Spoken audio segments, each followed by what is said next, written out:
ಬೀಜ ಮೊಳಕೆ ಬರದೆ ಕಮಲಾಪುರ ತಾಲೂಕಿನ ನೂರಾರು ರೈತರಿಗೆ ಸಂಕಷ್ಟ ಎದುರಾಗಿದೆ. ಮಹಾಗಾವ ರೈತ ಸಂಪರ್ಕ ಕೇಂದ್ರದಿಂದ ಕಳಪೆ ಸೋಯಾ ಬೀಜ ವಿತರಣೆ ಆಗಿರತಕ್ಕಂಥದ್ದು. ಕಲಬುರಗಿಯಲ್ಲಿ ಜಂಟಿ ಕೃಷಿ ನಿರ್ದೇಶಕರ ಕಚೇರಿ ಮುಂದೆ ರೈತರು ಇದೀಗ ಪ್ರತಿಭಟನೆಗೆ ಮುಂದಾಗಿದ್ದಾರೆ. ನೀವು ದೃಶ್ಯದಲ್ಲಿ ಗಮನಿಸ್ತಾ ಇದ್ದೀರಿ.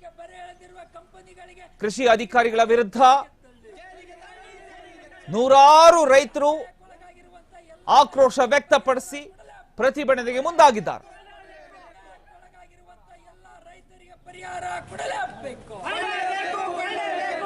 ರೈತರಿಗೆ ಕಳಪೆ ಮಟ್ಟದ ಬೀಜ ವಿತರಣೆ ಮಾಡಿ ಅನ್ಯಾಯ ವ್ಯಾಪ್ತಿಯಲ್ಲಿ ಬರ್ತಕ್ಕಂತ ಏನು ಮಾಗಾಂವ್ ರೈತ ಸಂಪರ್ಕ ಕೇಂದ್ರದಿಂದ 1,000 ಪಾಕೆಟ್ ಅನ್ನ ಇವತ್ತು ವಿಕೆ ಸಲ್ಗರ್ ಮುದ್ದುಡ್ಗ ಲೇಂಟಿ ಗ್ರಾಮದಲ್ಲಿ ರೈತರಿಗೆ ಕಳಪೆ ಮಟ್ಟದ ಬೀಜನ ವಿತರಣೆ ಮಾಡಿದರೆ 335 ಸಾರಸ್ ಸೋಯಾ ಬೀಜ. ಅದು ಆಂಧ್ರ ಪ್ರದೇಶದಿಂದ ಬಂದಿರತಕ್ಕಂಥ ಕಳಪೆ ಮಟ್ಟದ ಕಂಪನಿ. ಆ ಕಂಪನಿ ಮೂಲಕ ಇವತ್ತು ರೈತರನ್ನ ದ್ರೋಹ ಬಗ್ಗಿದ್ದಾರೆ. ಬಿತ್ತಿರ್ತಕ್ಕಂಥ ರೈತರು ಯಾವುದೇ ಕಾರಣಕ್ಕೂ ಕೂಡ ಇವತ್ತು ನಾಟಿ ಗೆದ್ದಿಲ್ಲ. ಅದು ಆ 4 ತಿಂಗಳ ಬೆಳೆ ಸೋಯಾ ಬೀಜ.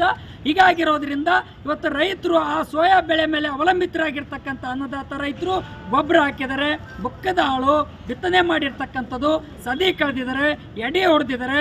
ಒಟ್ಟು ಸರಾಸರಿ 1 ಎಕರೆಗೆ 4,500ರಿಂದ 5,000 ರೂಪಾಯಿನ ಖರ್ಚು ಮಾಡಿ ಲಾಗೋಡಿ ಮಾಡಿ ಬಿತ್ತನೆ ಮಾಡಿರ್ತಕ್ಕಂಥದ್ದು. ಇವತ್ತು ಆ ಸಾಲನ ಮರುಪಾವತಿ ಮಾಡಿರೋ ಪರಿಸ್ಥಿತಿ ನಿರ್ಮಾಣ ಆಗಿದೆ.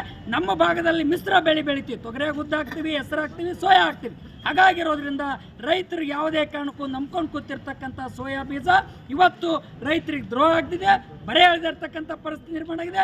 ಜಿಲ್ಲಾಡಳಿತ ಸಂಪೂರ್ಣ ಕುಸಿದೋಗಿದೆ. ಜಿಲ್ಲಾ ಉಸ್ತುವಾರಿ ಮಂತ್ರಿಗಳು ಒಬ್ಬ ರೈತರ ಜಮೀನು ಕೂಡ ವಿಸಿಟ್ ಮಾಡಿಲ್ಲ. ಕೃಷಿ ಮಂತ್ರಿಗಳು ಇದರ ಬಗ್ಗೆ ಗಮನ ಹರಿಸಲಿಲ್ಲ.